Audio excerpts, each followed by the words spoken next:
저는 어머니를 쏘라는 명령을 받은 군인이었습니다. 함경북도 청진, 광장에 끌려 나온 여자의 얼굴을 본 순간 세상이 멈췄어요. 그 여자는 저를 키우기 위해 장마당에서 뼈가 부서지도록 일했던 제 어머니였죠. 19살에 군복을 입었고 총을 쏘는 법을 배웠습니다. 그런데 그 총이 제 어머니를 향하게 될 줄은 꿈에도 몰랐어요. 공개처형 집행조, 그곳에서 저는 사람을 죽이는 기계가 되어갔습니다. 방아쇠를 당길 때마다 무언가가 죽어갔지만 그게 제 안에 무엇인지조차 몰랐죠. 그러던 어느 날 다음 처형 명단에서 익숙한 이름 석자를 발견했습니다. 심장이 멈추는 것 같았어요. 그날 밤 저는 총을 들고 부대를 뛰쳐나갔습니다. 어머니를 쏘는 대신 저는 모든 것을 버리기로 했던 겁니다. 지금부터 그 이야기를 시작하겠습니다. 평양의 가다를 찾아주셔서 감사합니다. 구독과 좋아요는 자유를 향해 위험을 감수한 탈북민에게 힘이 됩니다. 그럼 이야기 시작합니다.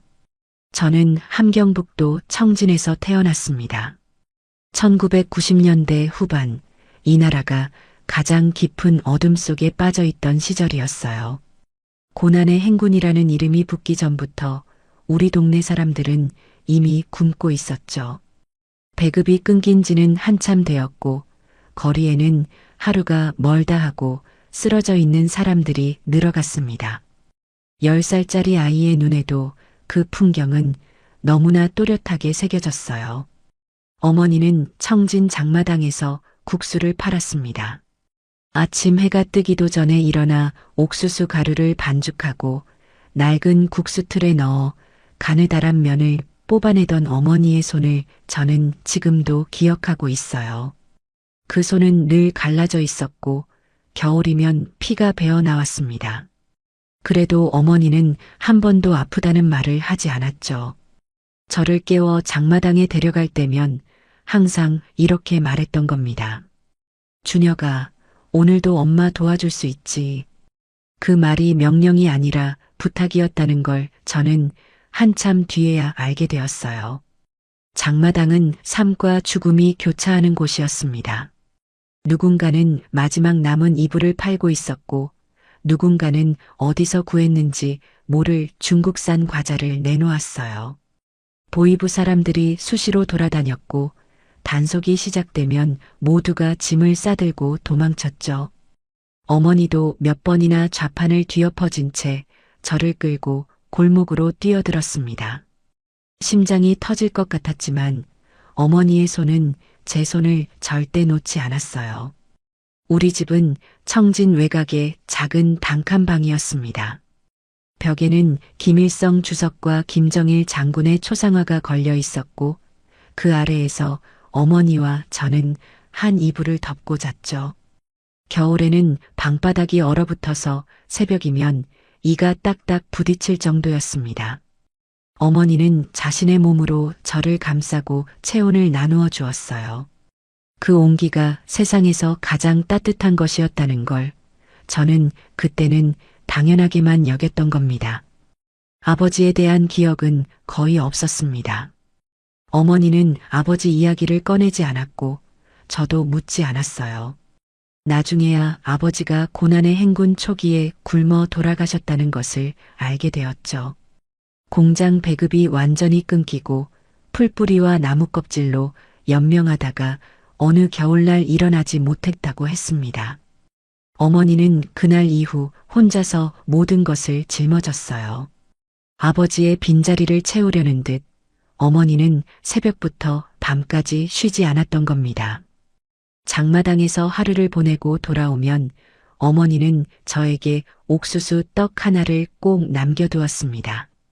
본인은 먹었냐고 물으면 항상 같은 대답이었어요. 엄마는 장마당에서 먹었다. 하지만 그것이 거짓말이라는 걸 저는 알고 있었죠. 어머니의 광대뼈는 점점 더 도드라졌고 손목은 제가 한 손으로 감쌀 수 있을 만큼 가늘어져 갔습니다. 그래도 어머니는 웃었어요.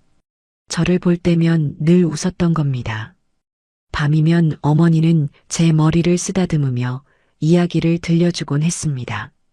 대부분은 아버지가 살아있을 때의 이야기였어요. 공장에서 일하고 돌아온 아버지가 저를 높이 안아 올렸다는 이야기, 세 식구가 따뜻한 방에서 쌀밥을 먹었다는 이야기를 할 때면 어머니의 목소리가 떨리곤 했죠. 저는 그 이야기 속 아버지의 얼굴을 떠올리려 애썼지만 아무리 해도 흐릿한 윤곽만 남아있을 뿐이었습니다. 그래도 그 시절 저는 불행하다고 느끼지 못했어요. 주변 모든 사람들이 굶고 있었고 죽어가고 있었으며 우리만의 비극이 아니었기 때문이었죠. 어머니가 옆에 있다는 것, 장마당에서 국수 한 그릇을 팔아 하루를 넘길 수 있다는 것, 그것만으로 저는 충분했습니다. 10살짜리 아이에게 세상은 어머니의 품만큼이나 작고 그만큼 따뜻했던 겁니다.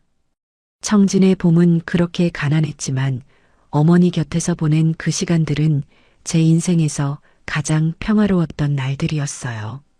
고난의 행군이 본격적으로 시작되면서 청진은 완전히 다른 세상이 되어버렸습니다.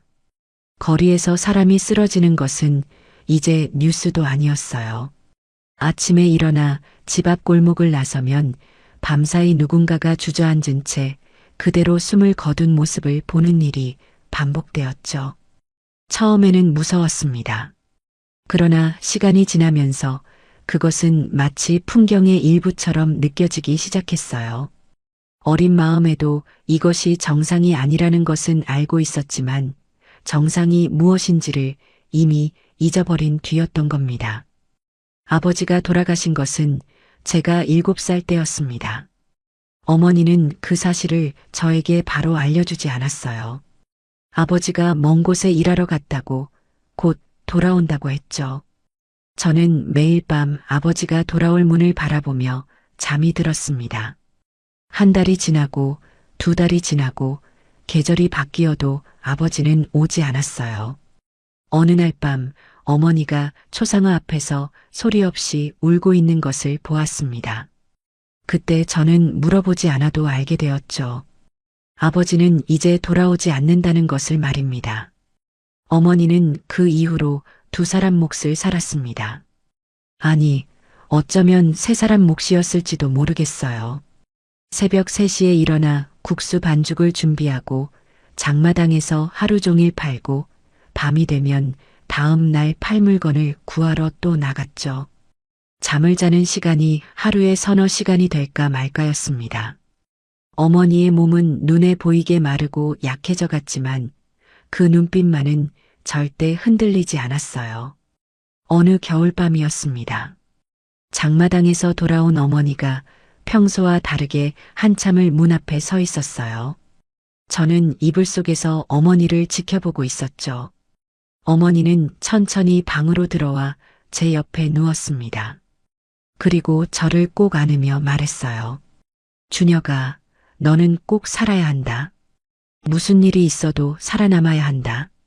그 목소리가 너무나 진지해서 저는 겁이 났습니다. 왜 그런 말을 하냐고 물었지만 어머니는 대답 대신 저를 더 세게 안았던 겁니다. 나중에 알게 된 사실이지만 그날 어머니는 장마당에서 보위부에 끌려갈 뻔했다고 했어요. 단속에 걸려서 국수틀을 압수당하고 뺨을 맞았다고 했죠. 국수틀은 어머니의 전부였습니다. 그것이 없으면 우리는 아무것도 팔 수 없었고 아무것도 먹을 수 없었어요. 어머니는 밤새 다른 방법을 찾아야 했고 결국 이웃에게 빌린 낡은 틀로 다시 시작했습니다. 포기라는 단어는 어머니의 사전에 없었던 겁니다. 장마당 단속은 갈수록 심해졌습니다. 보위부는 불법 거래를 단속한다며 좌판을 뒤엎고 물건을 압수하고 때로는 사람을 끌고 갔어요. 어머니도 여러 번 구금되었다가 풀려났죠. 한 번은 3일 동안 돌아오지 않은 적이 있었습니다. 저는 혼자 빈 방에서 어머니를 기다렸어요. 먹을 것이 바닥나고 물만 마시며 버텼죠. 3일째 되던 날 새벽 어머니가 얼굴에 멍이 든 채로 돌아왔습니다. 저를 보자마자 무릎을 꿇고 안으며 했던 말을 저는 평생 잊을 수 없어요. 준혁아, 미안하다. 엄마가 늦었다. 미안할 것은 어머니가 아니었습니다. 12살의 저는 아무것도 할 수 없었어요. 어머니를 보호할 수도, 돈을 벌 수도, 이 나라를 바꿀 수도 없었죠. 저는 그저 어머니가 돌아오기만을 기다리는 무력한 아이였습니다. 그때부터였어요. 빨리 어른이 되고 싶다는 생각을 하게 된 것은요. 어른이 되면 어머니를 지킬 수 있을 거라고, 어머니 대신 제가 나설 수 있을 거라고 믿었던 겁니다. 어머니는 저에게 한 가지 약속을 했습니다. 준혁아, 내가 살아있는 것만으로 엄마는 충분하다. 절대 위험한 짓 하지 마라. 내가 숨을 쉬고 있는 것, 그것이 엄마가 살아가는 이유다. 그 말을 들었을 때 저는 고개를 끄덕였어요. 어머니를 위해서라면 무엇이든 하겠다고, 꼭 살아남겠다고 대답했죠. 그 약속이 얼마나 잔인한 방식으로 시험받게 될지 그때의 저는 상상조차 하지 못했습니다. 어머니의 약속은 제 가슴 깊은 곳에 새겨졌고 그것은 훗날 가장 어두운 순간에 저를 움직이게 만든 유일한 힘이 되었어요. 만 19이 되던 해봄 군 소집 영장이 날아왔습니다. 사실 주변에서는 이미 예상하고 있었어요. 같은 마을의 또래 청년들이 하나둘 군에 끌려가고 있었고 제 차례가 오는 것은 시간 문제였죠. 영장을 받아든 어머니의 표정을 저는 차마 정면으로 바라볼 수 없었습니다. 어머니는 아무 말 없이 영장을 접어 탁자 위에 올려놓았어요. 그리고 부엌으로 가서 옥수수 가루를 꺼내기 시작했죠. 입대 전날 밤 어머니는 밤새 옥수수 떡을 만들었습니다. 저는 자는 척했지만 사실 한숨도 자지 못했어요. 어머니가 반죽하는 소리, 시루에 떡을 올리는 소리, 그리고 가끔씩 들리는 작은 흐느낌. 그 소리들이 어둠 속에서 제 귀를 가득 채웠죠. 일어나서 괜찮다고 말하고 싶었지만 입을 열면 저도 울 것 같아서 이불을 꽉 움켜쥔 채 버텼습니다. 어머니의 흐느낌은 새벽이 되어서야 멈추었어요. 아침이 밝았습니다. 어머니는 언제 울었냐는 듯 밝은 얼굴로 저를 깨웠어요. 옥수수 떡을 보자기에 싸서 제 손에 쥐어주며 말했죠. 배고프면 이거 먹어라. 군대에서도 밥은 준다니까 걱정 마라. 어머니의 목소리는 담담했지만 떡을 싸는 손끝이 미세하게 떨리고 있었습니다. 저는 그 떨림을 모른 척했어요. 모른 척하는 것이 그 순간 제가 할 수 있는 유일한 효도였던 겁니다. 집 앞에 군용 트럭이 도착했습니다. 마을의 다른 청년 5~6명도 함께 실려가게 되어 있었어요. 그들의 어머니와 가족들이 트럭 주변에 모여 있었죠. 누구는 울고 누구는 억지로 웃으며 손을 흔들었습니다. 저는 어머니를 돌아보았어요. 어머니는 울지 않았습니다. 대신 저를 한번 꼭 안았어요. 그 팔의 힘이 너무 강해서 갈비뼈가 아플 정도였죠. 그리고 어머니는 제 귀에 대고 속삭였습니다. 살아서 돌아와라. 그것만 약속해다오. 트럭에 올라탔을 때 저는 뒤를 돌아보지 않으려고 했습니다. 돌아보면 트럭에서 뛰어내린 것 같았기 때문이었어요. 하지만 트럭이 출발하는 순간 저도 모르게 고개가 돌아갔죠. 어머니가 서 있었습니다.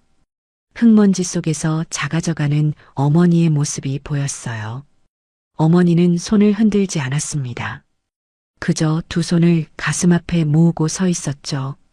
그 모습이 점점 작아지다가 흙먼지 속으로 완전히 사라질 때까지 저는 눈을 뗄 수 없었습니다.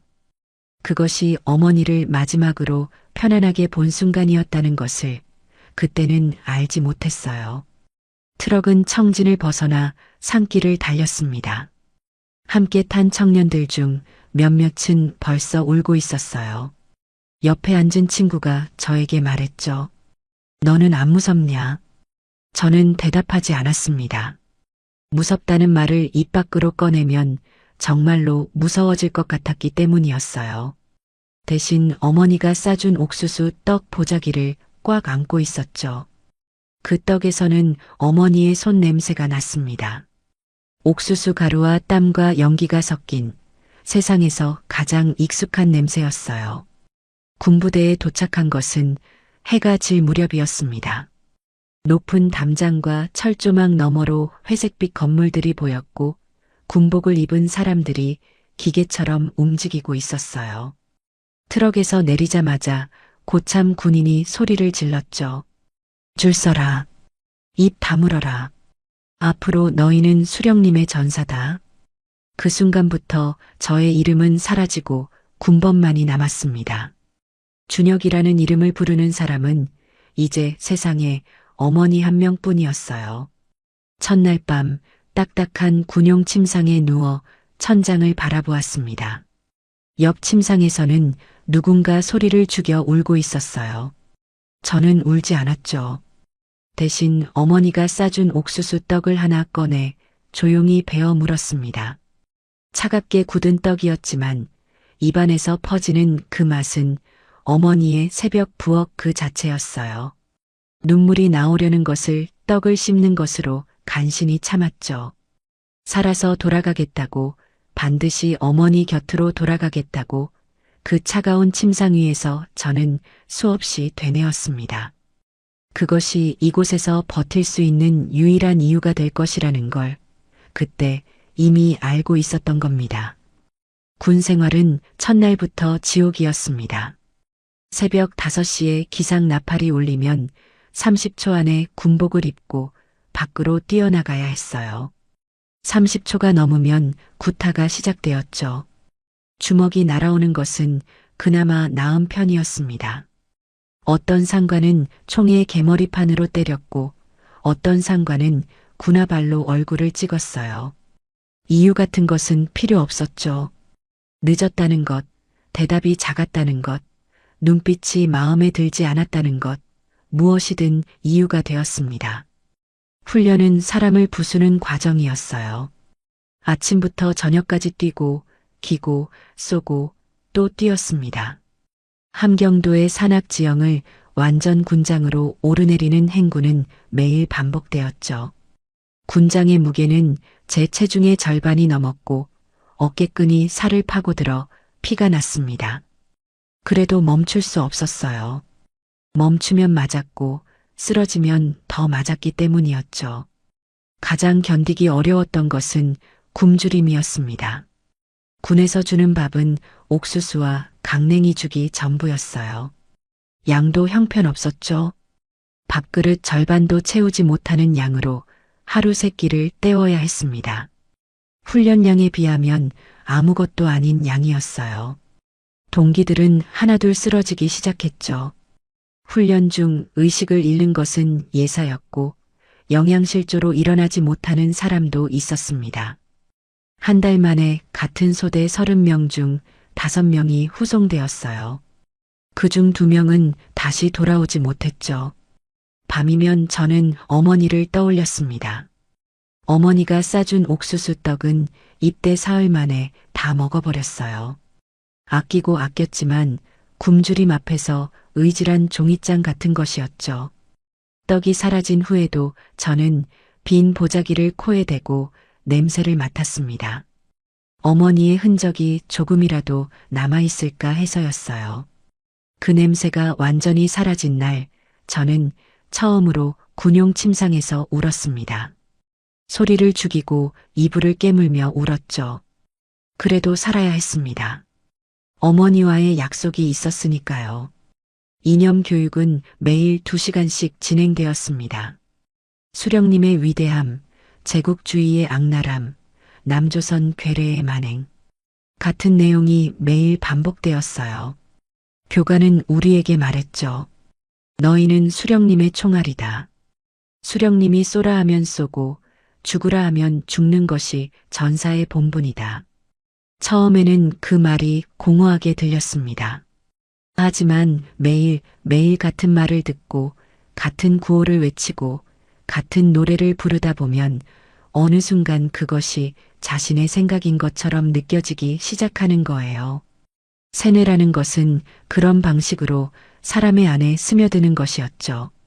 사격 훈련에서 저는 의외의 재능을 보였습니다.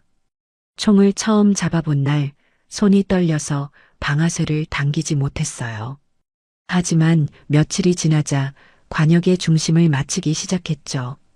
교관이 저를 주목했습니다. 소대에서 사격 성적이 가장 좋았기 때문이었어요. 잘한다는 칭찬을 군에서 처음 들었을 때 저는 어리석게도 기뻤습니다. 그 재능이 얼마나 잔혹한 운명으로 이어질지 전혀 모른 채 저는 총을 더 잘 쏘기 위해 노력했어요. 그것이 군에서 살아남는 길이라고 믿었던 겁니다. 동기 중 한 명이 탈영을 시도했습니다. 입대 2달째 되던 어느 밤 그는 담장을 넘다가 보초에게 발각되었어요. 다음 날 아침 우리는 전원 연병장에 집합했죠. 그 동기는 연병장 한가운데에 무릎을 꿇고 있었습니다. 대대장이 소리쳤어요. 이것이 수령님을 배반한 자의 최후다. 그 뒤에 벌어진 일은 차마 입에 담기 어려웠죠. 저는 그날 처음으로 사람이 사람에게 할 수 있는 일에 한계가 없다는 것을 깨달았습니다. 훈련소에서의 매일은 어제와 같았고 내일도 다르지 않을 것이었어요. 뛰고 맞고 굶고 교육받고 쏘고 다시 뛰는 것의 반복이었죠. 감정이라는 것은 사치였습니다. 슬프다거나 외롭다거나 무섭다는 감정을 느낄 여유조차 없었어요. 몸이 버티는 것만으로 하루가 끝났고 눈을 감으면 새벽이 왔죠. 그런 나날 속에서 제 안에 무언가가 조금씩 무뎌져 가고 있었습니다. 사람이 기계가 되어가는 과정, 저는 그것을 온몸으로 경험하고 있었던 겁니다. 다만 어머니의 얼굴만은 무뎌지지 않았어요. 매일 밤 눈을 감으면 어머니가 보였고 그 얼굴이 저를 다음 날까지 살게 만들었던 겁니다. 훈련을 마치고 정식 배치를 받기까지 6개월이 걸렸습니다. 그 사이 동기 30명 중 22명만이 남았어요. 나머지는 후송되거나 어디론가 사라졌거나 더 이상 말하고 싶지 않은 이유로 우리 곁을 떠났죠. 살아남은 22명 앞에 배치 명령서가 내려왔습니다. 대부분은 국경경비대나 일반 보병부대로 갔어요. 저에게 내려온 명령서는 달랐습니다. 인민보안성 직속 특별집행대. 그 이름을 처음 들었을 때 무슨 부대인지 몰랐어요. 옆에 있던 교관이 어깨를 두드리며 말했죠. 축하한다. 사격 성적이 내 또래 전체에서 최상이었다. 수령님의 정의를 직접 집행하는 영광스러운 임무다. 교관의 얼굴에는 진심으로 부러운 표정이 있었습니다. 저는 그때까지도 그 영광이 무엇을 의미하는지 이해하지 못했어요. 배치부대로 이동하는 차 안에서 선임이 설명해 주었습니다. 우리 부대는 공개처형 집행을 담당한다. 인민재판에서 사형 선고를 받은 죄인을 처형하는 것이 우리의 임무다. 그 말을 듣는 순간 차 안의 공기가 얼어붙는 것 같았어요. 심장이 바닥으로 떨어지는 느낌이었죠. 처형이라는 단어가 머릿속에서 메아리 쳤습니다. 사람을 싸서 죽이는 것, 그것이 저에게 주어진 임무라는 사실을 받아들이는데 한참이 걸렸어요.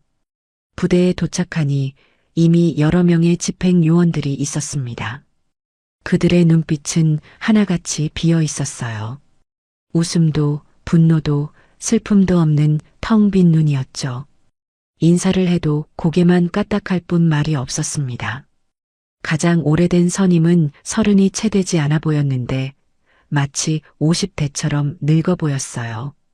머리카락이 절반이나 빠져 있었고 손가락이 미세하게 계속 떨리고 있었죠. 나중에 안 사실이지만 그는 이미 100건이 넘는 처형을 집행한 사람이었습니다. 첫날 밤 숙소에서 잠을 이룰 수 없었어요. 사격 훈련에서 관역을 맞히는 것과 사람을 향해 총을 쏘는 것은 완전히 다른 일이라는 것을 머리로는 알고 있었죠. 하지만 몸이 반응하지 않았습니다. 공포라기보다는 현실감이 없었어요. 이것이 정말 제게 벌어지고 있는 일인지 꿈을 꾸고 있는 것은 아닌지 구분이 되지 않았던 겁니다. 천장을 바라보며 어머니의 얼굴을 떠올렸습니다. 어머니가 알면 뭐라고 할까? 그 생각이 가슴을 짓눌렀어요. 다음 날부터 특수 교육이 시작되었습니다. 총기 정비와 사격 자세 교정은 기본이었고 그 위에 심리 교육이라는 것이 추가되었어요. 교관은 말했죠. 너희가 쏘는 대상은 사람이 아니다. 수령님과 인민을 배반한 반역자다. 쥐를 죽이는 것과 같다. 아니, 쥐보다도 못한 존재다. 그 말을 매일 반복해서 들었습니다. 처형 대상자는 사람이 아니라는 세뇌를 받았어요. 반역자의 죽음은 정의의 실현이라는 말을 수백 번 되뇌어야 했죠. 교육기간 동안 실제 처형 현장을 참관하는 시간이 있었습니다. 처음으로 공개 처형 현장에 선 날, 저는 다리가 풀려서 서 있을 수 없었어요. 광장에 수천 명의 주민이 동원되어 있었고, 한가운데에 기둥 3개가 세워져 있었죠. 3명의 죄인이 기둥에 묶였습니다. 눈가리개가 씌워졌고 집행명령이 떨어졌어요. 총성이 울렸습니다. 3번. 기둥에 묶인 사람들의 머리가 뒤로 젖혀지고 이내 축 늘어졌죠. 광장에는 비명과 울음이 터져나왔지만 그것은 곧 침묵으로 바뀌었습니다. 저는 그 자리에서 구역질을 참느라 입술을 깨물었어요. 피가 났지만 느끼지 못했죠. 숙소로 돌아온 뒤 화장실에서 토했습니다. 위장이 뒤집히도록 토하고 또 토했어요. 하지만 누구에게도 말할 수 없었죠. 힘들다고 무섭다고 하기 싫다고 말하는 순간 저 역시 반역자가 될 수 있었기 때문이었습니다. 이 부대에서 빠지는 방법은 2가지뿐이었어요. 죽거나 미쳐서 쓸모없게 되거나 그 어느 쪽도 원하지 않았습니다. 저는 살아서 어머니에게 돌아가야 했으니까요. 그래서 이를 악물었습니다. 어머니를 위해 살아남기 위해 저는 사람을 쏘는 법을 배우기로 했던 겁니다. 그것이 얼마나 끔찍한 선택이었는지 그때의 저는 미처 알지 못했어요. 첫 번째 처형 집행 명령이 내려온 것은 배치 후 1달째 되던 날이었습니다. 아침 점호 때 대대장이 발표했어요. 오늘 오후 2시 해산 인민광장에서 공개 처형이 집행된다. 집행조는 준비하라. 그 순간 제 심장이 멈추는 것 같았죠. 참관이 아니라 직접 집행하는 것은 처음이었습니다. 머릿속이 하얘졌어요. 주변 선임들은 담담한 표정으로 총기를 정비하고 있었지만 저는 손이 떨려서 탄창을 끼울 수조차 없었죠. 트럭을 타고 해산으로 이동하는 동안 선임이 옆에 앉아 말했습니다. 처음에는 누구나 떤다. 하지만 방아쇠를 당기는 순간에만 집중하면 된다. 관역이라고 생각해라. 그냥 관역이다. 그 말이 위로가 되지는 않았어요. 관역은 피를 흘리지 않고 비명을 지르지 않으며 가족이 보는 앞에서 쓰러지지 않으니까요. 트럭 바닥에 앉아 무릎 사이에 머리를 파묻고 싶었지만 그렇게 하면 약한 모습을 보이는 것이었기에 참았습니다. 광장에 도착했을 때 이미 수천 명의 주민이 동원되어 있었어요. 남녀노소 가리지 않고 모두가 서 있었죠.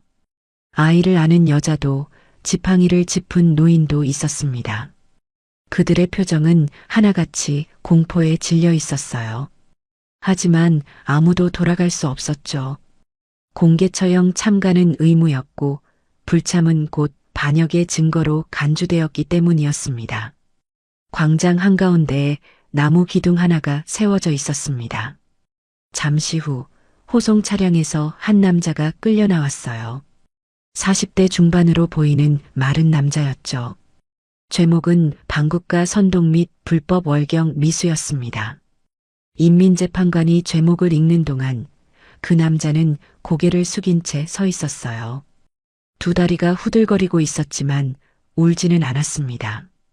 그의 얼굴이 이상하게도 제 아버지와 닮았다는 생각이 스쳤어요.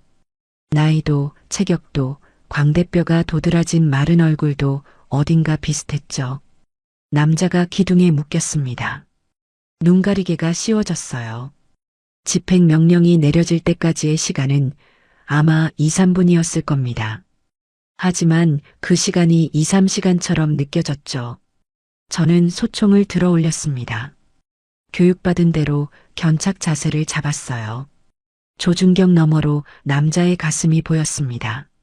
심장 부위였죠. 손가락이 방아쇠 위에 올라갔습니다. 집행. 대대장의 명령이 떨어졌어요. 하지만 제 손가락은 움직이지 않았습니다. 얼어붙은 것처럼 굳어버렸죠. 옆에 선 선임들의 총에서 총성이 울렸습니다. 한 발, 두 발, 세 발.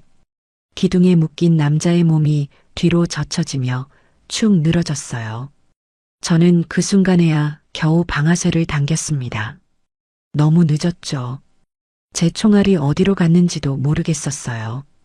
다만 총의 반동이 어깨를 때린 충격만이 생생했습니다. 처형이 끝난 후 대대장이 저를 불렀습니다. 눈빛이 차가웠어요. 왜 늦었나? 제가 대답하기도 전에 주먹이 날아왔죠. 입술이 터지고 피가 흘렀습니다. 다음에 또 이러면 내가 저 기둥에 묶인다. 그 말을 듣고도 저는 아무런 감정이 느껴지지 않았어요. 이미 감각이 마비된 상태였기 때문이었죠. 그날 밤 숙소에서 밤새 토했습니다. 위장에 남은 것이 없을 때까지 토하고 또 토했어요. 눈을 감으면 기둥에 묶인 남자의 모습이 보였죠. 그 남자의 고개가 떨어지던 순간, 그 남자의 바지가 젖어들던 순간, 광장에서 터져 나오던 비명뒤, 모든 것이 눈앞에서 반복 재생되었습니다. 잠을 잘 수 없었어요. 눈을 뜨면 천장이 보였고, 눈을 감으면 죽은 남자가 보였죠. 그 사이에서 저는 어머니의 얼굴을 떠올리려 애썼습니다. 어머니, 저는 오늘 사람을 쐈습니다. 마음속으로 그렇게 말했어요. 어머니가 이 사실을 알면 어떤 표정을 지을까? 실망할까, 슬퍼할까, 아니면 저를 더 이상 아들로 여기지 않을까? 그 생각이 총성보다 더 큰 고통으로 가슴을 찔렀죠. 하지만 저는 살아야 했습니다. 살아서 어머니에게 돌아가야 했어요. 그 약속이 저를 이 자리에 붙들어 놓고 있었고, 동시에 이 자리에서 견디게 만들고 있었던 겁니다. 살기 위해 쏘는 것, 그 모순이 저를 안에서부터 갉아먹기 시작했어요. 두 번째 처형은 첫 번째보다 쉬웠습니다. 세 번째는 두 번째보다 더 쉬웠어요. 네 번째부터는 손이 떨리지 않았죠. 이것이 가장 무서운 부분이었습니다. 사람을 쏘는 일에 익숙해진다는 것, 방아쇠를 당기는 손가락에서 감각이 사라진다는 것, 그것은 총보다 더 무서운 무기가 제 안에서 자라나고 있다는 뜻이었어요. 다섯 번째 처형 때는 조준이 정확했습니다. 대대장이 끄덕였어요. 잘했다, 최준혁. 그 칭찬이 귀에 들어온 순간 저는 소름이 돋았죠. 사람을 정확하게 죽인 것에 대한 칭찬을 받고 있었기 때문이었습니다. 하지만 동시에 아주 작은 부분에서 안도감이 밀려왔어요. 맞지 않아도 된다는 안도, 기둥에 묶이지 않아도 된다는 안도. 그 안도감이 저를 더 깊은 수렁으로 밀어넣고 있었지만 그때는 그것을 알아챌 여유가 없었던 겁니다. 동료들과의 시간은 기묘했습니다. 처형이 끝나면 우리는 숙소로 돌아와 담배를 피우고 술을 마셨어요. 누군가는 농담을 했고 누군가는 웃었죠. 마치 평범한 군인들처럼. 하지만 그 웃음 뒤에 무엇이 있는지 우리 모두 알고 있었습니다. 아무도 그것에 대해 말하지 않았어요. 오늘 누구를 쌌는지, 그 사람이 어떤 표정이었는지, 죽는 순간 무슨 말을 했는지, 그런 이야기는 절대 하지 않았죠. 그것이 이 부대의 불문율이었습니다. 하지만 밤이 되면 모든 것이 달라졌어요. 잠든 척하는 사이로 누군가의 잠꼬대가 들렸습니다. 제발 쏘지 마세요. 혹은 이름 모를 사람의 이름을 부르며 괴로워하는 소리가 들렸죠. 옆 침대의 선임은 매일 밤 식은땀에 젖어 깨어났어요. 그리고 아무 일 없었다는 듯 다시 눈을 감았습니다. 우리는 모두 낮에는 기계였지만 밤에는 무너지는 사람이었던 겁니다. 저도 예외는 아니었어요. 밤마다 같은 꿈을 꾸었습니다. 광장에 서서 총을 들고 있는데 기둥에 묶인 사람의 눈가리개가 벗겨지는 꿈이었죠. 그때마다 그 얼굴은 제가 아는 사람이었습니다. 어떤 밤에는 훈련소 동기였고 어떤 밤에는 어린 시절 이웃집 아저씨였어요. 그리고 가장 끔찍한 밤에는 그 얼굴이 어머니였습니다. 비명을 지르며 깨어나면 식은땀이 군복을 적시고 있었고 심장이 터질 것처럼 뛰었죠. 어머니 꿈을 꾼 다음 날은 온종일 멍했습니다. 밥을 먹어도 맛이 없었고 동료가 말을 걸어도 들리지 않았어요. 꿈이라는 것을 알면서도 그 장면이 머릿속에서 떠나지 않았죠. 조준경 너머로 어머니의 얼굴이 보이는 그 광경. 그것만은 절대 있어서는 안 되는 일이었습니다. 꿈에서라도 어머니를 향해 총을 든 자신이 역겨웠어요. 6번째, 7번째, 8번째. 처형의 횟수가 늘어갈수록 저는 점점 더 아무것도 느끼지 못하게 되었습니다. 방아쇠를 당기고 사람이 쓰러지고 트럭에 타고 돌아오고 담배를 피우고 잠드는 것. 그 과정이 마치 공장의 조립라인처럼 기계적으로 반복되었어요. 토하는 일도 줄었죠. 처음에는 매번 토했지만 이제는 위장이 반응하지 않았습니다. 몸이 적응한 것이었어요. 그것이 적응이라고 부를 수 있는 것이라면 말이죠. 겉으로 보면 저는 완벽한 집행요원이 되어가고 있었습니다. 사격은 정확했고 명령에 순응했으며 감정을 드러내지 않았어요. 대대장은 저를 모범 전사라고 불렀죠. 하지만 밤마다 어머니 꿈을 꾸며 식은땀에 젖어 깨어나는 저는 모범과는 거리가 멍부서진 사람이었습니다. 어머니가 보낸 편지 한 통이 도착하기 전까지 저는 그렇게 무감각의 늪 속에서 하루하루를 견디고 있었어요.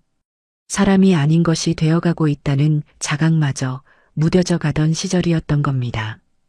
입대 후 8달 만에 어머니의 편지가 도착했습니다. 구겨지고 얼룩진 봉투 위에 어머니의 글씨가 삐뚤빼뚤하게 적혀 있었어요. 최준혁 전사 앞. 그 글씨를 보는 순간 무뎌져 있던 모든 감각이 한꺼번에 되살아나는 것 같았죠. 손이 떨려서 봉투를 뜯는데도 한참이 걸렸습니다. 편지는 짧았어요. 어머니는 글을 많이 배우지 못했기에 긴 문장을 쓰지 못했죠. 준혁아, 엄마다. 건강하게 지내고 있지. 여기는 장마당 단속이 심해져서 장사가 많이 어려워졌다. 하지만 걱정하지 마라. 엄마는 잘 있다. 밥 잘 먹고 상관말 잘 들어라. 내가 돌아올 때까지 엄마가 여기서 기다린다. 이게 전부였습니다.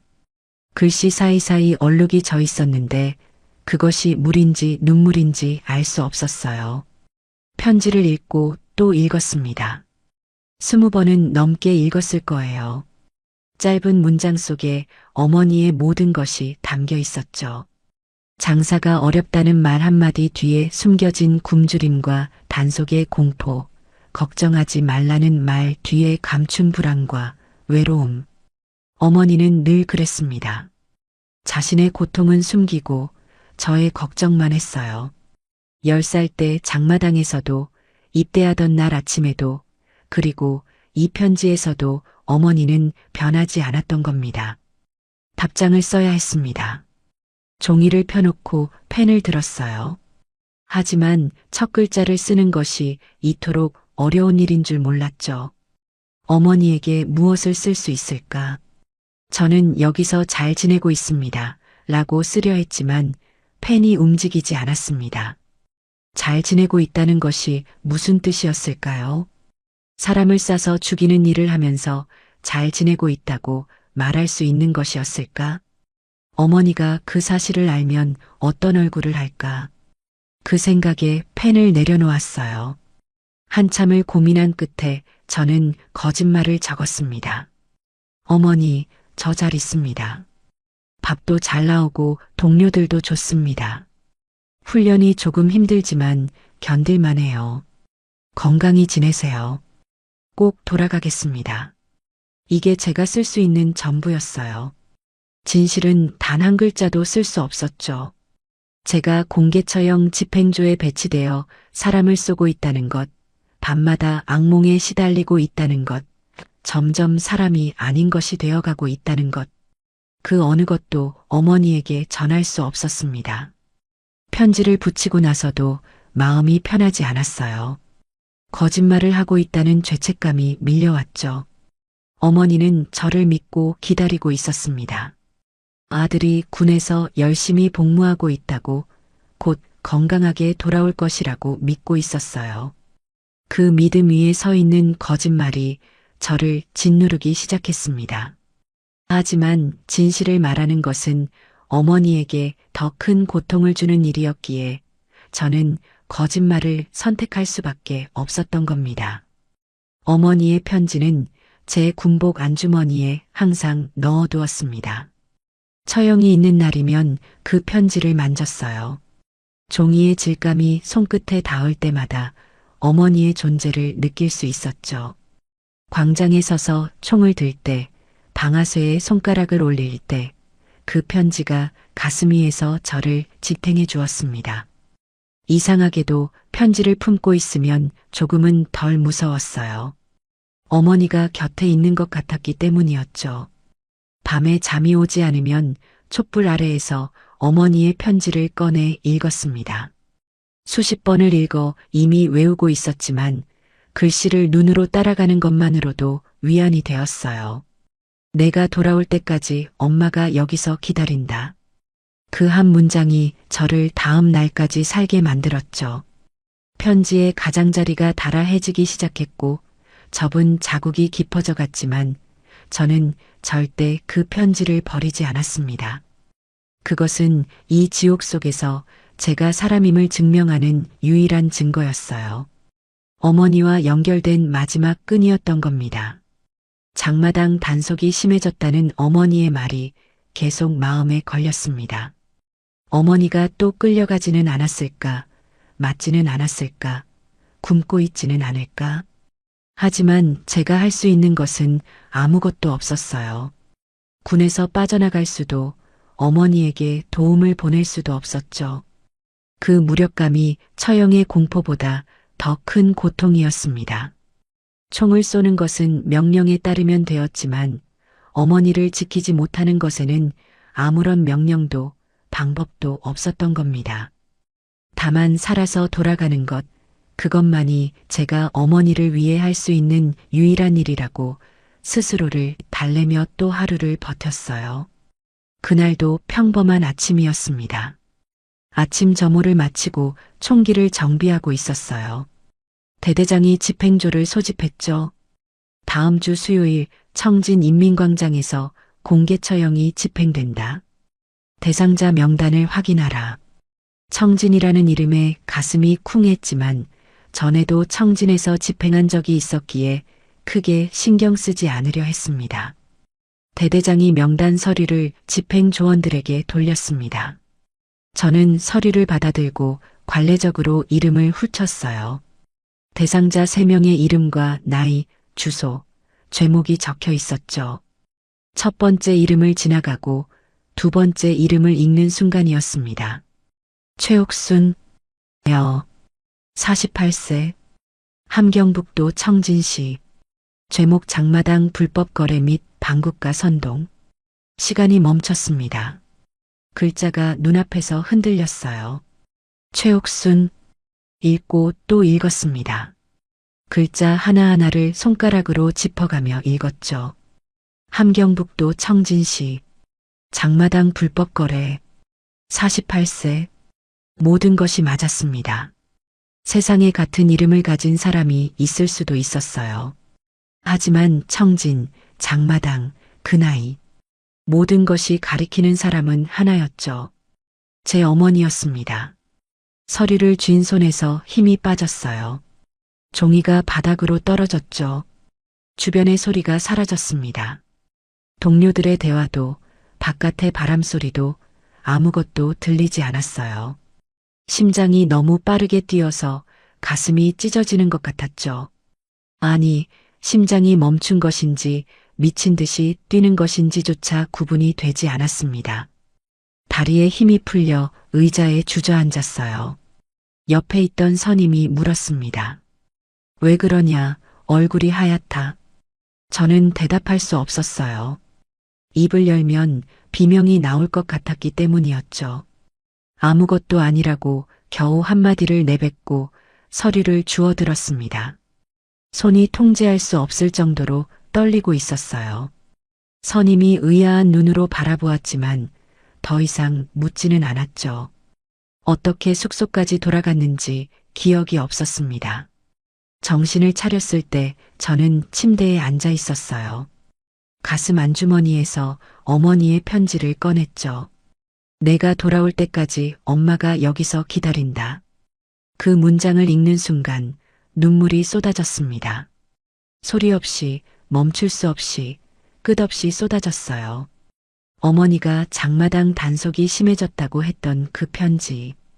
그때 이미 어머니에게 무슨 일이 벌어지고 있었던 것이었죠. 방국가 선동이라는 제목이 머릿속을 맴돌았습니다. 어머니가 방국가 선동을 했을 리 없었어요. 장마당에서 국수를 팔던 어머니, 단속에 쫓겨다니면서도 아들을 먹이기 위해 매일 좌판을 폈던 어머니. 그런 어머니가 무슨 방국가 선동을 했다는 것이었을까요? 아마 단속 과정에서 항의라도 했을 겁니다. 혹은 누군가가 밀고 했을 수도 있었어요. 이유가 무엇이든 결과는 같았죠. 어머니는 공개 처형 대상자가 되었고 그 처형을 집행할 사람은 다름 아닌 저였습니다. 이것이 현실인지 악몽인지 구분이 되지 않았어요. 매일 밤 꾸던 그 꿈, 기둥에 묶인 사람의 눈가리개가 벗겨지고 어머니의 얼굴이 드러나던 그 악몽이 현실이 되려 하고 있었죠. 아니, 꿈보다 더 잔인했습니다. 꿈에서는 깨어날 수 있었지만 이 현실에서는 깨어날 곳이 없었으니까요. 수요일까지 남은 시간은 닷새였습니다. 닷새 후 저는 청진 인민광장에 서서 어머니를 향해 총을 들어야 했어요. 어머니를 위해 살아야 한다고, 어머니에게 돌아가야 한다고 버텨온 모든 날들이 이 한 장의 명단 앞에서 무너져 내리고 있었죠. 가슴 안의 편지가 불에 데인 것처럼 뜨겁게 느껴졌습니다. 어머니, 저는 어떻게 해야 하는 건가요? 아무리 되뇌어도 대답은 돌아오지 않았어요. 명단을 확인한 후 저는 완전히 다른 사람이 되었습니다. 아니, 사람이라고 부를 수 있는 상태였는지조차 모르겠어요. 밥을 먹을 수 없었고 잠을 잘 수 없었으며 누군가와 눈을 마주칠 수조차 없었죠. 동료들이 평소처럼 담배를 피우며 수다를 떨 때 저는 구석에 앉아 벽만 바라보았습니다. 머릿속에는 어머니의 이름 석자만이 끊임없이 돌아가고 있었어요. 이틀을 그렇게 보낸 후 저는 결심했습니다. 대대장을 찾아가기로 한 것이었죠. 무릎을 꿇어서라도 어머니를 살려달라고 호소해 보겠다는 일말의 희망이었어요. 어리석은 생각이었다는 것을 지금은 알고 있습니다. 하지만 그때의 저에게는 그것밖에 남지 않았던 겁니다. 대대장의 집무실 앞에서 한참을 서 있었습니다. 문을 두드리는 손이 떨렸어요. 들어오라는 소리에 문을 열고 들어가 경례를 올렸죠. 대대장이 올려다보았습니다. 무슨 일이냐? 저는 그 앞에 무릎을 꿇었어요. 생전 해본 적 없는 짓이었죠. 군에서 상관 앞에 무릎을 꿇는 것은 상상할 수도 없는 일이었습니다. 대대장님, 다음 주 청진 처형 명단의 최옥수는 저의 어머니입니다. 제발 저를 이번 집행에서 빼주십시오. 입에서 나오는 말들이 제 것이 아닌 것 같았어요. 목소리가 갈라지고 눈물이 쏟아지고 코가 막혔지만 멈출 수 없었죠. 제발이라는 말을 몇 번이나 반복했는지 모르겠습니다. 대대장은 잠시 침묵했어요.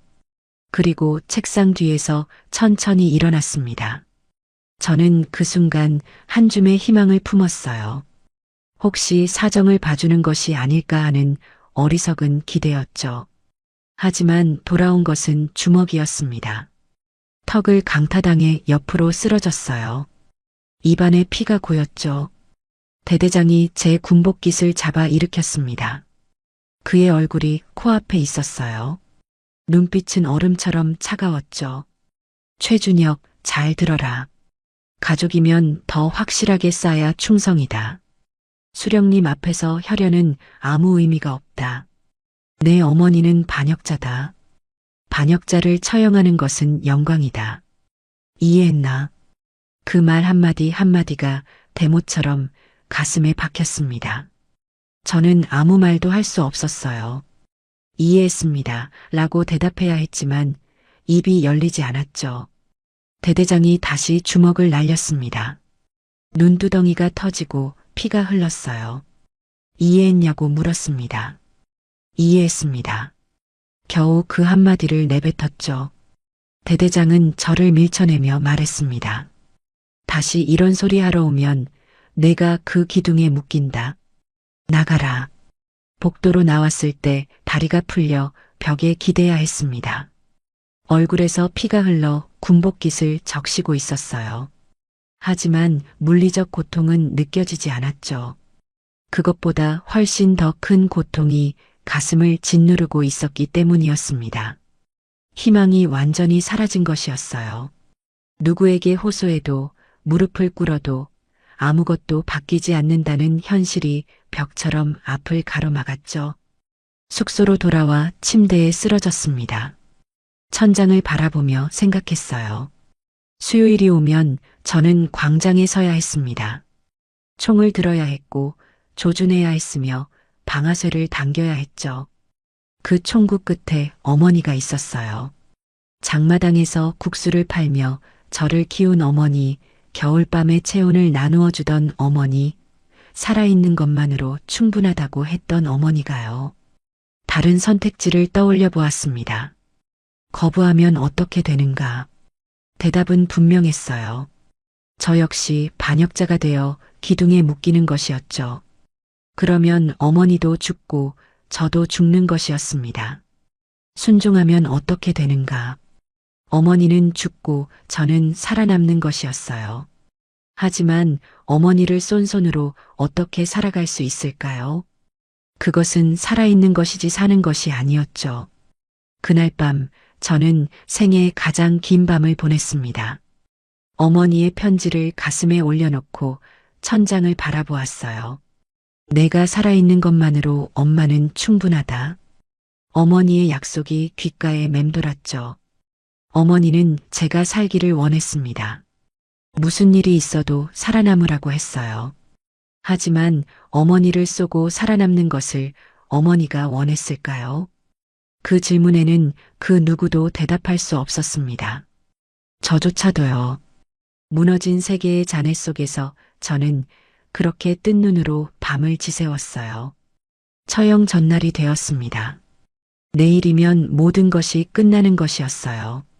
어머니가 죽거나 제가 죽거나 혹은 둘 다 죽거나 그 세 가지 중 하나였죠. 아침부터 저는 이상하리만큼 차분했습니다. 며칠간 울고 괴로워하고 벽에 머리를 박고 구토하던 그 모든 혼란이 가라앉은 듯 했어요. 폭풍의 눈에 들어선 것과 같은 고요함이었죠. 오후 훈련이 끝나고 숙소에 돌아왔을 때 저는 결심을 내렸습니다.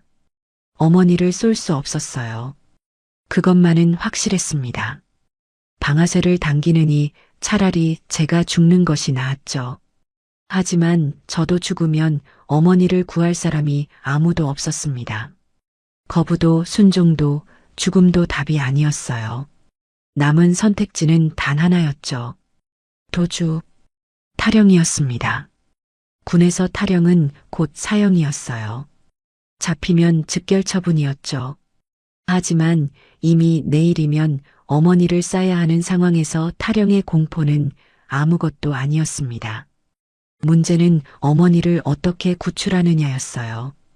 어머니는 청진의 구금시설에 수감되어 있었고 처형 당일 아침에 광장으로 이송될 예정이었죠.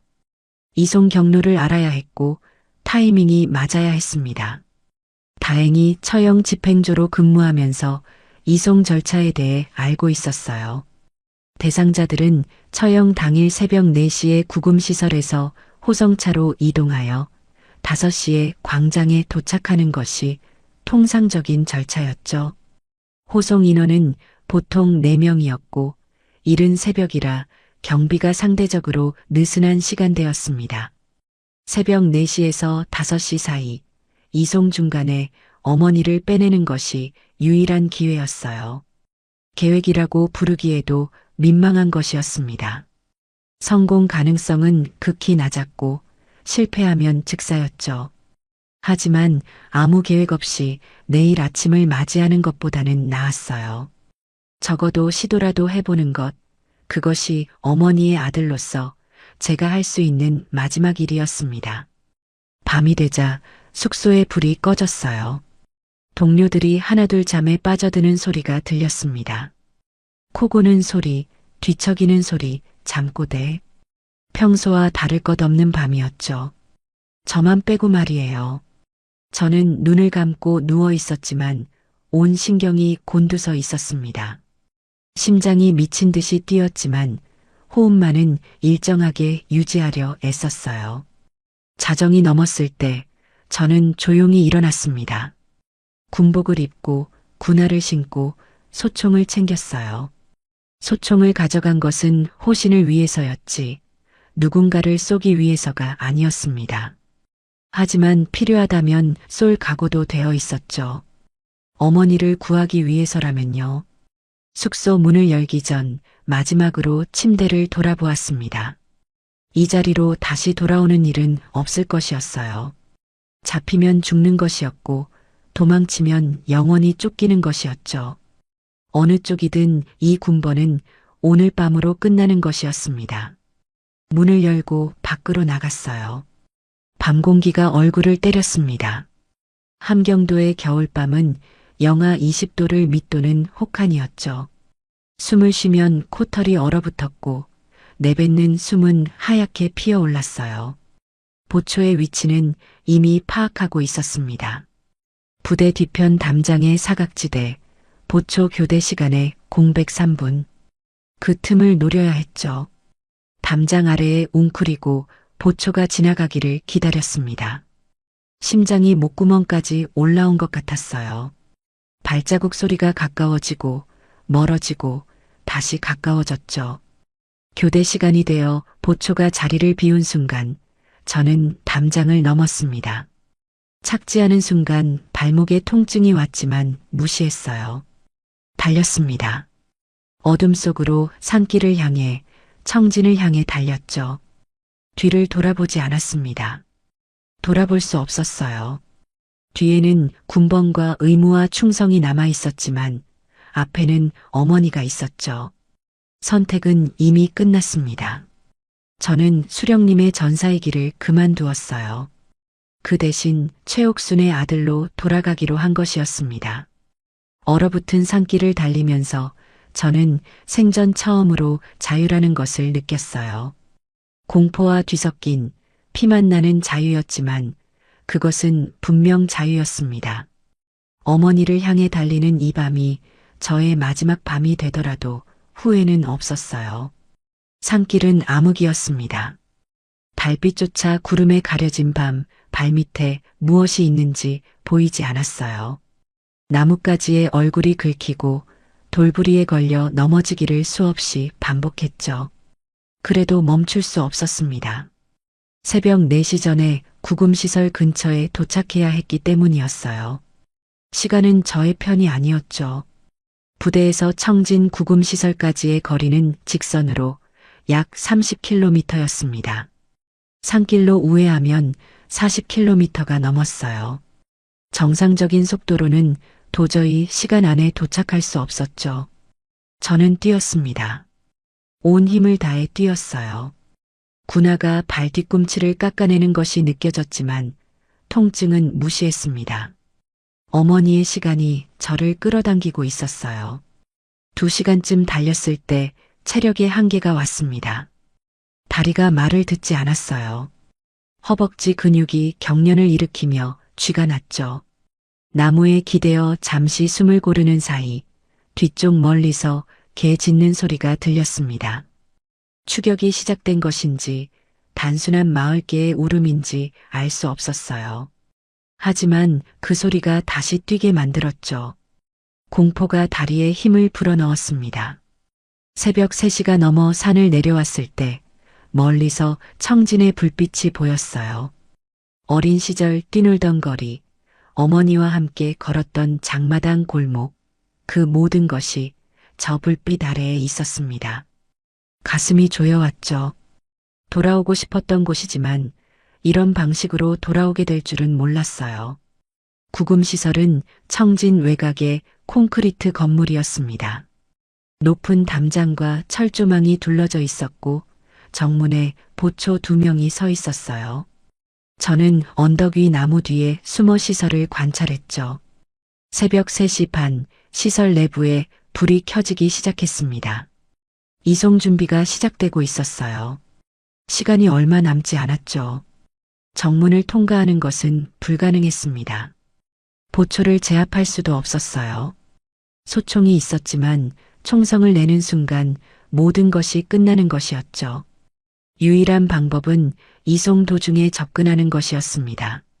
시설에서 광장까지의 이송 경로를 머릿속으로 그려보았어요. 시설을 나와 동쪽으로 2km를 가면 좁은 골목길이 나오는데 그곳이 호송차가 속도를 줄이는 구간이었죠. 새벽 4시 시설 정문이 열리고 호송차가 나왔습니다. 낡은 군용 트럭이었어요. 뒤쪽 적재함에 사람들이 타고 있었지만 어둠 속에서 얼굴을 확인할 수 없었죠. 저는 언덕을 내려와 골목길을 향해 달렸습니다. 호송차보다 먼저 도착해야 했어요. 골목길에 숨어 호송차를 기다렸습니다. 심장이 입 밖으로 뛰어나올 것 같았어요. 손에 쥔 소총이 땀으로 미끄러웠죠. 엔진 소리가 점점 가까워졌습니다. 헤드라이트의 불빛이 골목 입구를 비추었어요. 호송차가 코너를 돌며 속도를 줄이는 그 순간이었습니다. 호송차 뒤를 따라가며 적재함을 확인했어요. 3사람이 앉아 있었고 호송군인 2명이 양쪽에 앉아 있었죠. 어둠 속에서 가운데 앉은 사람의 윤곽이 보였습니다. 마른 체구, 구부정한 어깨, 그 실루엣만으로도 알 수 있었어요. 어머니였습니다. 호송 군인들은 졸고 있었습니다. 새벽의 추위와 피로가 그들의 경계를 무뎌뜨린 것이었어요. 저는 트럭 뒤에서 뛰어올라 적재함 끝을 잡았죠. 호송 군인 하나가 고개를 들었습니다. 순간적으로 소총 개머리판으로 그의 턱을 가격했어요. 소리 없이 쓰러졌죠. 나머지 1명이 눈을 떴지만 상황을 파악하기도 전에 제가 먼저 움직였습니다. 어머니를 향해 손을 뻗었어요. 어둠 속에서 어머니의 눈이 저를 보았습니다. 처음에는 공포에 질린 눈이었죠. 하지만 제 얼굴을 알아보는 순간 어머니의 입이 벌어졌어요. 소리는 나오지 않았습니다. 눈에서 눈물만이 쏟아져 내렸죠. 저는 어머니의 손을 잡았습니다. 가요, 어머니. 그 한마디가 전부였어요. 어머니의 결박을 풀고 트럭에서 내려 어둠 속으로 뛰었습니다. 뒤에서 무슨 일이 벌어지고 있는지 돌아볼 여유가 없었어요. 어머니의 손만 잡고 앞만 보고 달렸습니다. 어머니의 손은 얼음장처럼 차가웠습니다. 뼈만 남은 것 같은 가느다란 손이었어요. 손목에는 밧줄에 쓸린 자국이 붉게 남아 있었죠. 어둠 속에서도 느껴지는 어머니의 상태는 처참했습니다. 구금시설에서 어떤 일을 당했는지 짐작조차 하기 싫었어요. 골목을 빠져나와 외곽의 산길로 접어들었습니다. 어머니는 뛰지 못했어요. 다리를 제대로 움직이지 못하는 것 같았죠. 저는 어머니의 팔을 제 어깨에 걸치고 반쯤 끌다시피 걸었습니다. 어머니, 조금만 힘내세요. 저는 속삭였어요. 어머니는 아무 말이 없었죠. 거친 숨소리만이 새벽 공기를 갈랐습니다. 산길 중턱에 올랐을 때 어머니가 처음으로 입을 열었어요. 준혁아. 목소리가 갈라져 있었고 바람에 쓸리는 낙엽 소리보다 작았죠. 내가 왜 여기 있느냐? 저는 대답하지 않았습니다. 대답할 여유가 없었어요. 뒤에서 추격이 오고 있을 것이 분명했기 때문이었죠. 호송차의 이상이 보고되면 수색대가 출동할 것이었고 해가 뜨기 전에 최대한 멀리 가야 했습니다. 하지만 어머니는 멈추었습니다. 제 팔을 뿌리치며 멈춰 섰어요. 어둠 속에서도 어머니의 눈빛이 보였죠. 두려움이 아니었습니다. 분노도 아니었어요. 그것은 깊은 슬픔이었습니다. 준혁아, 너는 지금 무슨 짓을 하고 있는 거냐?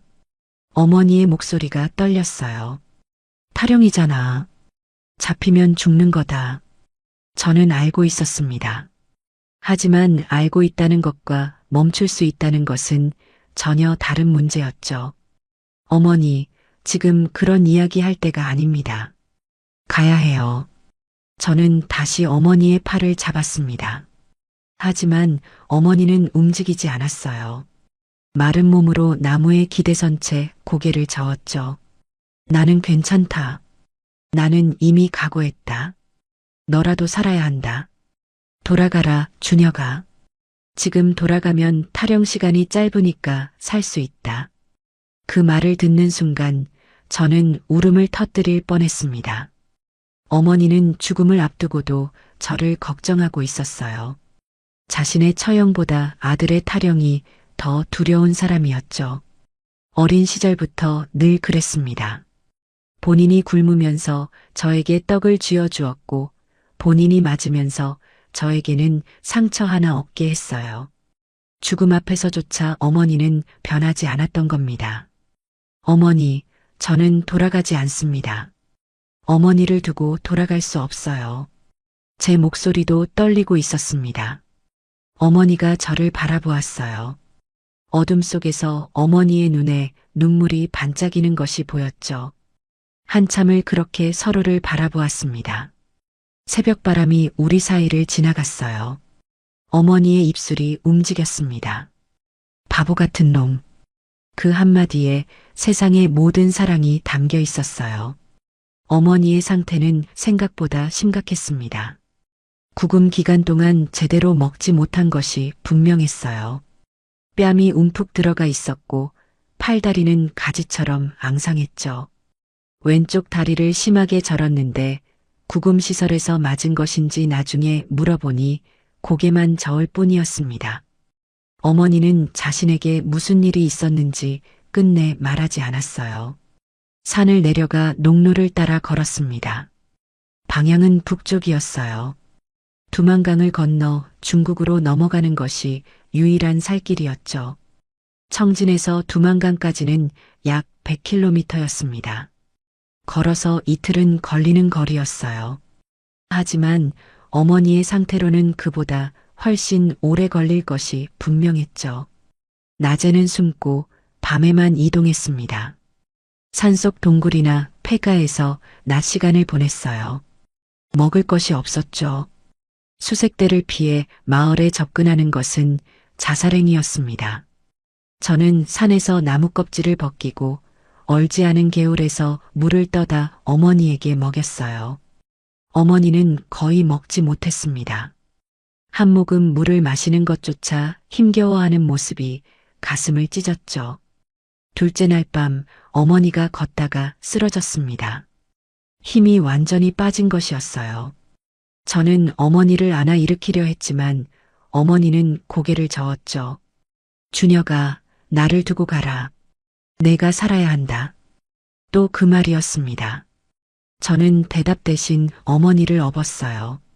뼈만 남은 어머니의 몸은 가벼웠습니다. 그 가벼움이 너무나 슬펐어요.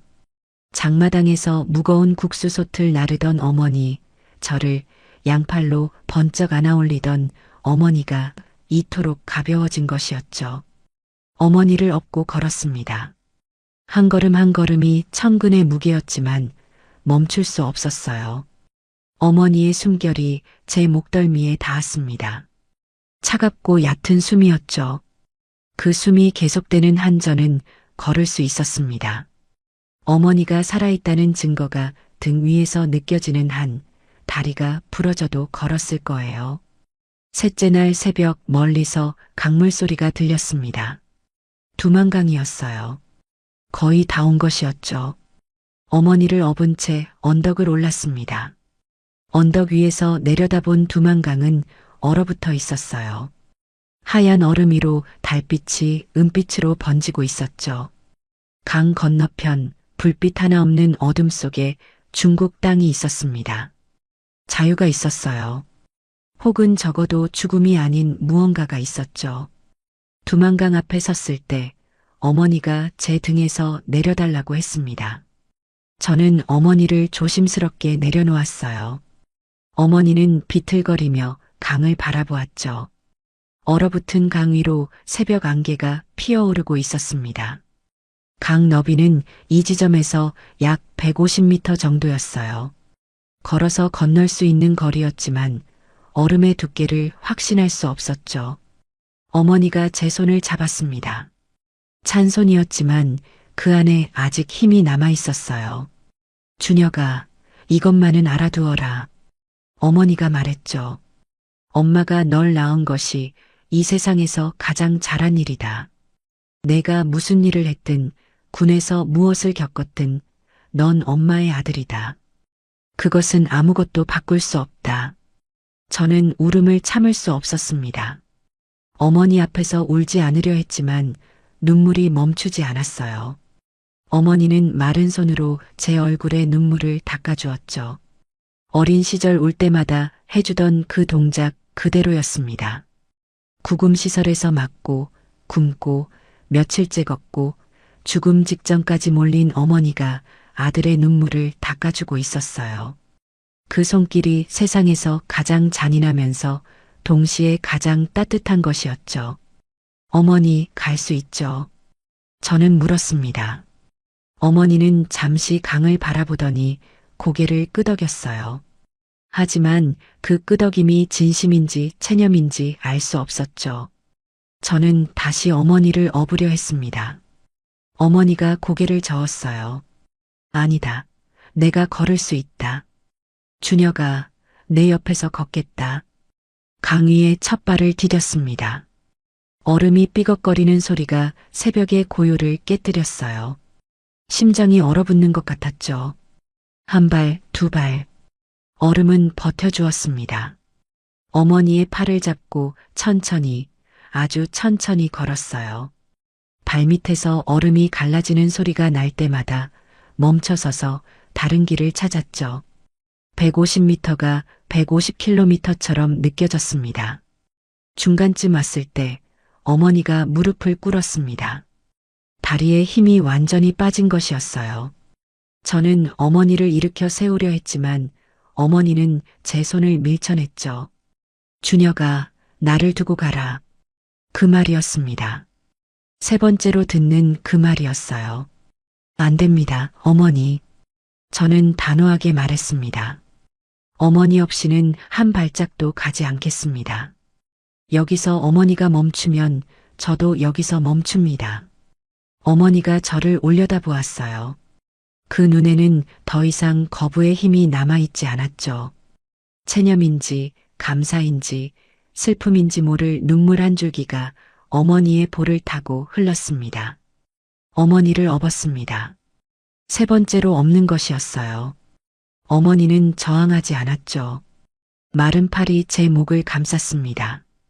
그 팔에서 남은 힘이라곤 저를 안는 것뿐이었어요. 얼음 위를 걸었습니다. 한 발을 디딜 때마다 얼음이 비명을 질렀죠. 금이 가는 소리, 물이 차오르는 소리, 얼음이 무너지려는 소리. 그 모든 소리를 무시하고 걸었습니다. 군화 밑으로 물이 스며들었어요.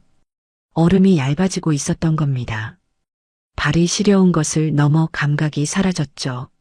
하지만 걸었습니다. 어머니의 숨소리가 등 뒤에서 점점 약해지고 있었어요. 어머니, 조금만 참으세요. 거의 다 왔습니다. 저는 말했지만 어머니에게서 대답은 없었죠. 대신 어머니의 팔이 미세하게 제 목을 조이는 것이 느껴졌습니다. 살아있다는 신호였어요. 마지막 몇 미터, 얼음이 강둑의 흙으로 바뀌는 그 경계에서 저는 무릎을 꿇었습니다. 중국 땅이었어요. 흙이었습니다. 얼어붙은 흙이었지만 그것은 분명히 북한이 아닌 다른 나라의 땅이었죠. 어머니를 내려놓고 앉혔어요. 어머니 건넜습니다. 강을 건넜어요. 저는 말했습니다. 어머니는 눈을 감고 있었어요. 숨을 쉬고 있는지 확인하려 귀를 가슴에 대었죠. 미약하지만 심장 소리가 들렸습니다. 살아있었어요. 어머니는 살아있었습니다. 저는 그 자리에서 어머니를 안고 울었어요. 소리를 내어 울었습니다. 군에 입대한 이후 한 번도 소리내어 울지 못했는데 두만강을 건넌 그 순간 모든 것이 터져 나왔죠. 공포와 슬픔과 안도와 죄책감이 한꺼번에 쏟아져 나왔습니다. 어머니를 안고 흙바닥에 주저앉아 울면서 저는 알았어요. 아직 끝나지 않았다는 것을. 하지만 적어도 이 순간만은 어머니가 곁에 있다는 것을요. 강 건너편에서 새벽이 밝아오고 있었습니다. 북한 땅 위로 해가 떠오르고 있었어요. 저는 그 일출을 등지고 앉아 있었죠. 더 이상 저 땅의 사람이 아니었습니다. 돌아갈 수 없었어요. 하지만 돌아가고 싶지도 않았죠. 어머니를 쏘라고 명령하던 그 나라로는요. 어머니의 차가운 손을 잡고 저는 일어섰습니다. 갈 곳이 있는 것은 아니었지만 이곳에 머물 수도 없었어요. 살아야 했습니다. 어머니를 살려야 했죠. 그것이 두만강을 건넌 이후의 전부였던 겁니다. 중국 땅을 밟았지만 안전과는 거리가 멀었습니다. 탈북자를 잡아 북한으로 송환하는 것이 중국 공안의 일이었기 때문이었어요. 발각되면 북한으로 돌아가야 했고 돌아가는 순간 저와 어머니 모두 죽음이었죠. 강둑에서 일어나 가장 가까운 마을 방향으로 걸었습니다. 운이 좋았던 것인지 하늘이 도운 것인지 모르겠어요. 강에서 1시간쯤 걸었을 때 한 조선족 농부를 만났습니다. 나이가 60은 넘어 보이는 노인이었죠. 저와 어머니의 모습을 보자 그는 한마디만 했어요. 따라와. 그분의 이름도 왜 도와주었는지도 묻지 못했습니다. 다만 그분의 집 창고에 숨겨준 것이 저와 어머니의 생명줄이 되었죠. 창고에는 집더미와 감자 자루가 쌓여 있었습니다. 노인은 뜨거운 감자와 물을 가져다 주었어요. 저는 감자를 으깨어 어머니의 입에 넣어드렸죠. 어머니는 눈을 뜨지 못한 채 겨우 삼키는 신용만 했습니다. 뜨거운 물을 한 모금 머금게 하자 어머니의 얼굴에 아주 미세한 핏기가 돌았어요. 하지만 의식은 돌아오지 않았죠. 이틀을 그 창고에서 보냈습니다. 어머니는 의식이 오락가락했어요. 가끔 눈을 뜨면 제 얼굴을 바라보다가 다시 눈을 감곤 했죠.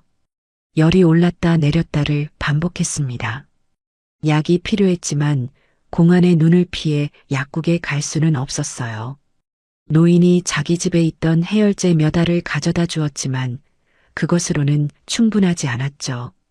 셋째 날 밤 노인이 사람 하나를 데려왔습니다. 탈북자를 한국까지 보내주는 브로커라고 했어요. 40 남짓한 조선족 남자였죠. 그는 어머니의 상태를 보더니 고개를 저었습니다. 이 상태로는 이동이 불가능하다. 어머니를 여기서 치료하고 혼자 먼저 가는 것이 현실적이라고 했어요. 저는 거부했습니다. 어머니를 두고 갈 수 없었어요. 하지만 브로커는 단호했죠. 둘 다 여기 있으면 둘 다 잡힌다. 공안이 이 근처를 수색하고 있다. 시간이 없다. 어머니가 그 대화를 듣고 있었는지 모르겠습니다. 하지만 그 순간 어머니가 눈을 떴어요. 흐릿한 눈이었지만 분명히 저를 보고 있었죠. 가라, 주녀가. 어머니의 입에서 그 말이 나왔습니다. 목소리는 거의 들리지 않을 만큼 작았어요. 하지만 또렷했죠. 엄마는 괜찮다. 너 하나만 살아다오. 그 말이 어머니가 제게 한 마지막 말이었습니다. 브로커의 설득과 상황의 압박 속에서 저는 결국 어머니를 노인에게 맡기고 떠나야 했어요. 어머니가 안정되면 나중에 합류할 수 있다고 브로커가 말했죠. 저는 그 말을 믿었습니다. 믿고 싶었어요. 어머니의 이마에 이마를 대고 속삭였죠. 꼭 다시 올게요, 어머니. 기다려주세요. 어머니는 미소를 지었습니다. 눈을 감은 채 아주 작은 미소를요. 그것이 마지막이었습니다. 브로커를 따라 중국을 횡단하고 제3국을 거쳐 한국에 들어오기까지 6달이 걸렸어요. 그 6달 동안 매일 어머니 소식을 물었습니다. 브로커는 확인해 보겠다는 말만 반복했죠. 한국에 도착하고 한 달 후 브로커에게서 연락이 왔습니다. 어머니는 제가 떠난 지 나흘 만에 눈을 감으셨다고 했어요. 그 말을 들은 순간 저는 아무것도 느끼지 못했습니다. 슬픔도 분노도 허탈함도 아닌 완전한 공백이었어요. 시간이 흐른 후에야 천천히, 아주 천천히 그 무게가 내려앉기 시작했죠. 어머니가 없는 세상이라는 것. 어머니를 구하려고 모든 것을 버렸지만 결국 구하지 못했다는 것. 그 무게는 시간이 지나도 가벼워지지 않았습니다. 한국에서의 생활은 적응의 연속이었어요. 하나원에서 교육을 받고 작은 원룸에 정착하고 일자리를 찾았죠. 겉으로는 평범한 탈북민의 정착 과정이었지만 밤마다 찾아오는 악몽은 여전했습니다. 광장에 서서 총을 드는 꿈, 기둥에 묶인 사람들의 얼굴이 스쳐가는 꿈, 그리고 두만강 위에서 어머니를 업고 걷는 꿈. 그 꿈들은 해가 바뀌어도 저를 놓아주지 않았어요. 가끔 어머니의 사진을 꺼내봅니다. 사진이라 해봐야 구겨진 흑백 증명사진 한 장이 전부예요. 언제 찍힌 것인지도 모르는 어머니의 젊은 시절 얼굴이죠.